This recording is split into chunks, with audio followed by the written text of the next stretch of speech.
Welcome back to the deep dive. Today we're jumping into 1 Samuel chapter 26, a really intense moment. It really is. So the scene is set. David's back in the wilderness near Hakila. On the run again. And Saul is hot on his trail. Not just Saul, but 3,000 elite soldiers. Yeah, 3,000. That's a serious force.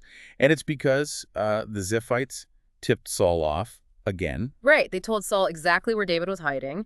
So Saul marches out and makes camp right there. But David's not caught flat-footed. He gets wind that Saul's nearby. He does more than get wind, right? He confirms it. Exactly. He sends out scouts. Good tactical move. He needs to know for sure, okay, where is Saul exactly? How many men does he actually have? And the scouts come back. Yep, he's here. This is the spot. This is the force size. As David has the intel. Now, you'd think, okay, time to disappear further into the wilderness, right? That would be the logical move. Yeah. But no, David does something, well, pretty audacious. Audacious is putting it mildly. He decides to go into Saul's camp. Into the lion's den, literally. At night, yeah. And he doesn't take an attack force. He takes one guy, Abishai. Just one companion. The nerve involved, it's hard to grasp, walking right towards the army that's hunting you. And they get down there, into the camp, and they find Saul. Sleeping, right there in the middle of his soldiers. And the text gives us these really specific details. Saul's asleep. His spear is stuck in the ground right near his head. His water jug is there too, kind of his personal effects right beside him. And Abner, the commander, and all the soldiers, also fast asleep around him. But it's not just that they're tired from the march, is it? The source gives a reason. This is key. Yep. It explicitly says the Lord had put them into a deep sleep. Okay, so this isn't just luck or David being extra stealthy. No, the narrative points directly to divine intervention. God made them vulnerable. God created this opportunity. Which is exactly how Abishai sees it. He looks at the situation, Saul, helpless, right there. And his immediate reaction is, completely understandable from a human perspective. He says to David, "Today God has delivered your enemy into your hands." Like, this is it. This is the sign. Permission granted. Totally. And he even offers to do the deed himself. "Let me pin him to the ground with one thrust of the spear. I won't even need to strike him twice. Quick, efficient. Problem solved." The ultimate temptation, surely. Eliminate the threat, end the chase, right here, right now. You'd think so. But David refuses. He stops Abishai. And his reasoning isn't about personal feelings, is it? It's bigger than that. Much bigger. He says, don't destroy him. And then he asks the crucial question.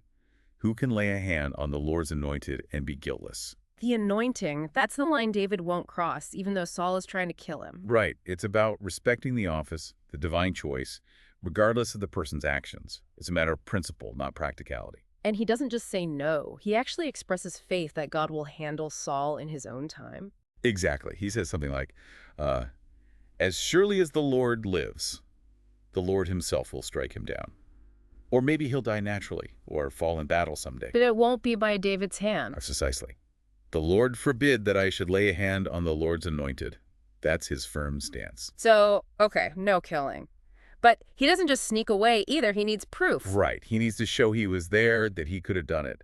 So he takes the spear from beside Saul's head. And the water jug. Those very specific personal items. Tangible evidence, proof of proximity and restraint. Then they slip out of the camp. And presumably, everyone's still out cold because that divinely induced sleep. Seems so. They get out, cross over to another hill, put some distance between them and the camp. Safety first. But David's not done. He wants to make a point, a very public point. He does. He stands on that opposite hill, safe distance away, and he shouts.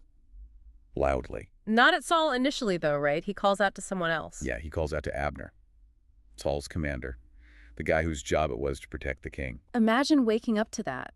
A voice echoing across the valley.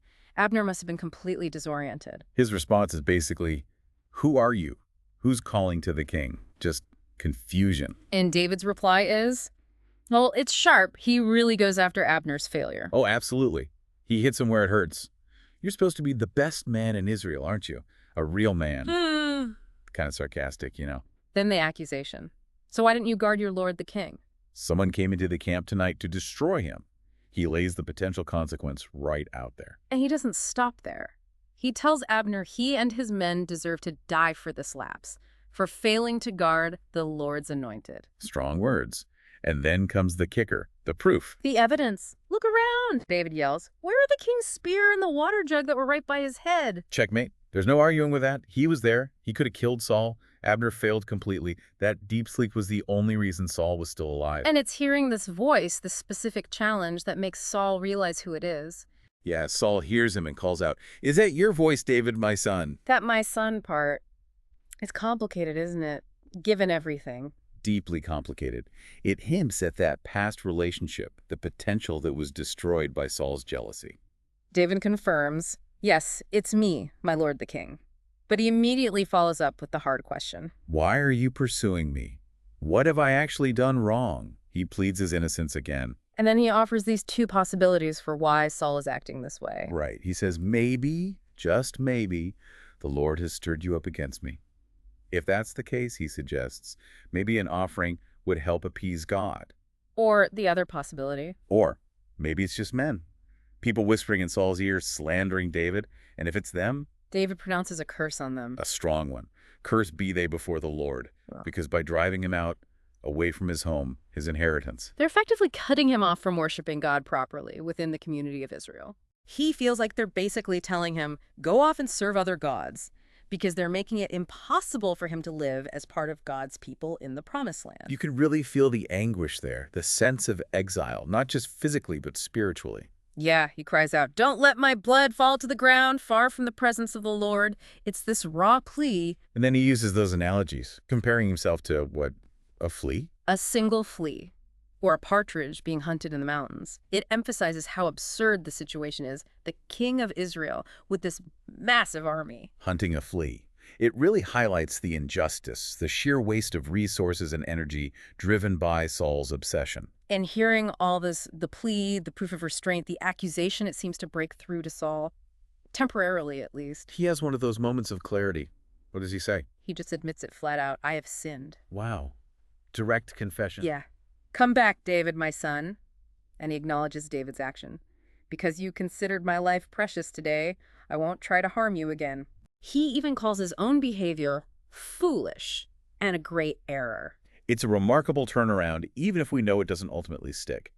In that moment, he sees David's righteousness and his own folly. And David, showing good faith, doesn't hold on to the spear. No, he says, look, here's the king's spear. Send one of your young men over to get it.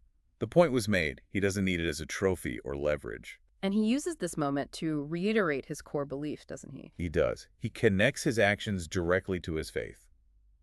The Lord rewards everyone for their righteousness and faithfulness, he says. He emphasizes again, God delivered Saul into his hands, but he wouldn't harm the Lord's anointed. It's all about that principle. And he ties his own future hopes to it. How so? He prays, essentially. As surely as I've valued your life today, so may the Lord value my life and deliver me from all trouble. He's putting his trust in God's justice, believing that acting righteously now will lead to God's protection later. It's a profound statement of faith in the midst of persecution. And then Saul's final words in this whole exchange.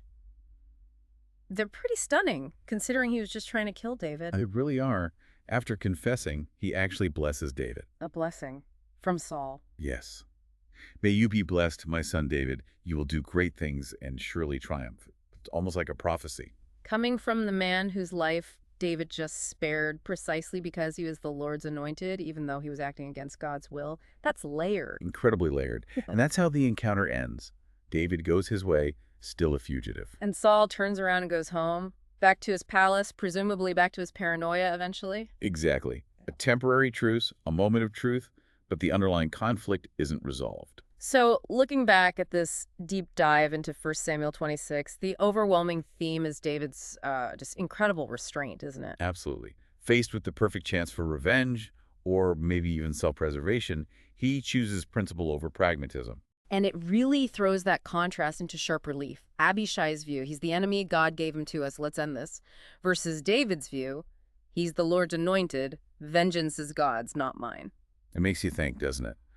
About power. What do you do when you suddenly have power over someone, especially someone who's hurt you? Yeah. Or what about restraint and forgiveness? How far does that go? And how do you respect a position like kingship or any authority when the person in that position is acting unjustly? These aren't easy questions. David's choice here is profound because it's rooted in his trust in God's ultimate sovereignty and timing, even when it looks completely counterintuitive. It forces you to consider where you place your own trust in your ability to control outcomes or in something bigger. It's challenge. So here's something to chew on from this chapter. Saul, the persecutor, the one David spared because he was anointed, ends up blessing David and predicting his ultimate success, his triumph. What does that fleeting moment of prophecy coming from Saul, of all people, tell you about how God might be working through even the most broken situations, hinting at the future, even through the mouth of the antagonist? What do you make of that specific moment?